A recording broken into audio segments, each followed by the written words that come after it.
The greatest boss in Dark Souls 1 has got to be Ornstein and Smough. Their names spoken by many as one of the great, if not greatest, skinny and fat duos of all time. Found in the midpoint of Dark Souls 1 in the castle, right before the Great Chest, and the drop-off of Dark Souls 1's quality. You engage in your first multi-boss fight so far in Dark Souls. Smough, the fat one, responsible for Pyrocynical's fetishes, So open here. I'm straight, IRL, I have no interest in guys. This is just purely like a weird fantasy. wields a hammer, moving slower than his ally. He lumbers towards you, often getting stuck on pillars and their remnants. He is strong and can break all the pillars within the arena. Ornstein, the smaller and skinnier of the two, holds a spear, dashing around the arena, and is typically easier to engage when Ornstein is stuck on pillars. He can as well shoot electricity with his other moves. The beginning phase of the fight is a test of your ability as a player to juggle multiple enemies. Dark Souls 2 ran with this, and if you're wondering why I've got NPCs in my game, for my first time I beat it one person against two, but for lore purposes, I switched. And for players just going into this fight, I would recommend that you play it solo. Don't go get the NPCs. This fight functionally teaches you a lot of things that you should figure out in Dark Souls, and it's part of their kind of testing of the player, even if you get pounded in 10 or 15 times. And the fight just keeps on getting better. It goes into a second phase, which, depending on which of them you kill first, superpowers the other one. Typically, you want to kill Ornstein first. I hope I got that name right, because he is quicker, more easily able to engage him solo. He more just becomes this pest if you go and engage the fat one by yourself. He'll be in your side, just stabbing you repeatedly. Now, I will give this fight a critique because it is not perfect in any manner. To dominate the fight, having to get Smough stuck on pillars really acts as somewhat of an exploit for a boss fight that is set up where you will want to have NPCs with you. It functions the best that way. The NPCs can engage Smough, or you can take on Ornstein, or vice versa, but it is more of a kind of a clusterfuck of a fight, and it wants to be that, but soloing it does also teach you how to sort of break the game, exploit it, like I think people think Miyazaki intended. But in its favor,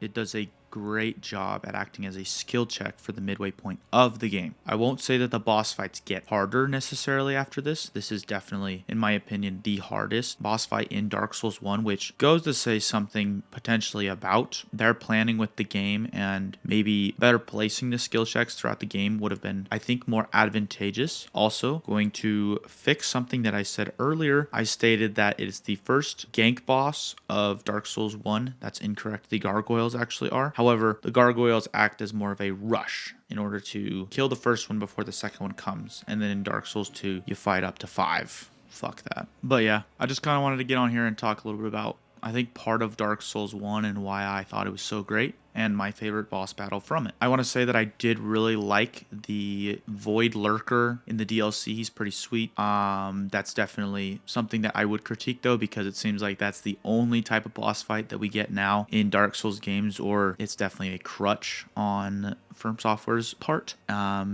Say we don't know what kind of boss to do, give him a sword, make him sort of your height, and have him fight. Let me know if you guys liked the video. Leave a comment if I got something wrong. I screw stuff up all the fucking time. I'm out.